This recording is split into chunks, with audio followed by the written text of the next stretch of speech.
Who knew that you could laminate fabric? Now that I know how to laminate fabric, I have a ton of laminating ideas for my friends here on YouTube.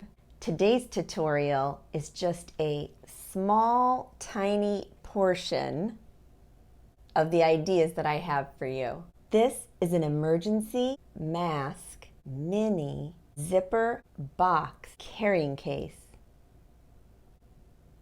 If this sounds like something that you'd like to learn how to do, then stick around. Hi friends, Tracy here from the Sewing Channel. Welcome back, and if you're new here, welcome. In Ohio, my state, there is a mask mandate, which means you can't go into any public area in my state without a mask on. Have you ever gotten out of your car to go into a store and realized that you did not have your mask with you? I have. Instead of turning around and going back home, you can always have an emergency mask in this mini zipper box cube carry case pouch. Did anyone happen to notice how absolutely adorable these are? These mini mask carry cases are only about 1¼ inches square. They will fit one disposable mask in it. Now, if you're looking to find my tutorial on the laminated zipper box case for our homemade mask, go ahead, click the link above here, and you can get all caught up. But this tutorial, it's all about this little adorable mini zipper box, blah, blah, blah. I've noticed that you all are having a really hard time finding that description box again. So I'm going to add the link right above here. Go ahead and click it. It is a tutorial I did on how to find the description box on YouTube. Enough talking already. Let's get busy. In my last video, I did use the glossy finish Pellon, and this time I'm going to use the matte finish. And of course, whenever I do work with any zippers, I utilize the double-sided Wonder Tape. I'm going to use the zipper on the left. It is made of cotton and it is metal, unlike the polyester nylon one on the right. But of course, you can use either. I'm just flipping the script a little bit today. I have cut out a template that is 2½ inches by 5 inches. First things first, take a lint roller and clean up your entire area. We don't want to laminate lint within our project. With a medium heat iron, go ahead and heat up your fabric. Take one piece of the laminate and put it on the pretty side of the fabric. And with your hands, go ahead and spread it out. And then you are going to, with a medium heat, lay that piece of paper, the shiny side down on it for about 4 seconds or so. And then peel it back up, make sure it adhered. If not, repeat. Here I'm giving a hot press to the back side of the fabric per the directions. Looking good. Now turn it over and let's laminate the back and just repeat the same exact steps. The matte finish to me seemed a lot easier to work with. I don't know, maybe it's just me. Now we're going to take our template of 2½ inches by 5 inches and we are going to cut out a piece of laminate. And here I'm going to utilize my pinking rotary cutter. You would install the pinking round blade just like you would when you change out your blade on your rotary cutter normally. Be sure to cut out 2 extra tabs for each end. Mine were a ½ inch wide by 2 inches long. What do you guys think of this fabric? It's fun, right? Now take your double-sided tape and apply it to both ends of this fabric. You're going to go ahead and peel it up just like you see me do. You see that toggle right there? That's the right side of the zipper. We're going to turn that face down to the right side of the fabric. Place it right on top of that double-sided tape. Be sure that you can see the pinking right there. Take it to the sewing machine and just sew about 1/8 to 1/4 inch right down the zipper tape.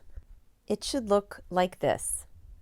On that edge where we pinked and by the zipper tape, you are going to fold that zipper tape toward the wrong side of the fabric, being sure to give it a really good crease with your fingers right there. And then we are going to take it to the sewing machine and give it a nice top stitch right there. This is what you should have so far. Now lift the other end up to the zipper tape, and we are going to flip that over so we can see the pinking coming from beyond the black zipper. And then we are going to press that right into the double-sided tape, and then we are going to stitch it right along right there. And this is what we should have after we've stitched it. Now unzip your zipper all the way, and we are going to top stitch the other side.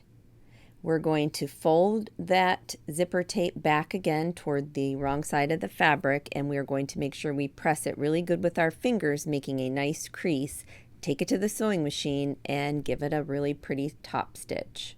I definitely do recommend a lot longer zipper than what your project is. Otherwise, you will not be able to finish this zipper off in the correct manner. This is what it should look like, both sides top stitched. Now turn your pouch inside out and zip your zipper up. We are going to find some center points. With a dry erase marker, go ahead and mark the points that you see me marking, just 2 spots, and all you need is a tiny line. Still inside out, make sure that your zipper is only 1/4 of the way zipped up, and then you are going to flatten it the way you see me flatten it. Take those marks that we made and line them up with the middle of each zipper middle. Grab one of your tabs and go ahead and make sure that the hardware part is on the inside of the pouch. And then take some of the double-sided tape. So that this does not shift, we are going to stick that tape right along the side there so it sticks. Then here I'm just taking just a regular pin and putting it through the zipper tape only. That helps me keep everything together so that it doesn't shift. I add clips wherever I can to help for shifting. And then we are going to take the other tab and put it in the other side, and again you can add the double-sided tape here too. That always helps. Once everything is clipped and where you would like it, we are going to sew a 1/8 to 1/4 of an inch down each side. Now since I am using a metal zipper today, I'm going to take some precautions. Now the precautions I'm going to take are, when I come up to the metal part of the zipper, I'm going to stop and I'm going to hand crank it all the way through to the other side of the metal part. And then I'm going to continue on with my regular sewing.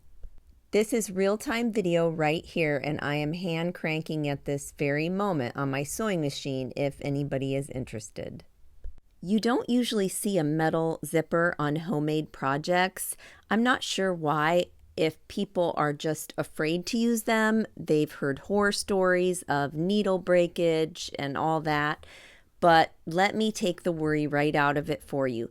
Just hand crank, and if you come up to a spot where as you're cranking, it doesn't want to go any further, just stop, lift your presser foot, and move the fabric just a little bit, and you will find that you can lower your needle and you'll be fine. Of course, also, you can always hand sew the zipper tape and the side of the pouch together instead of using the sewing machine if you are afraid to still go over the zipper tape.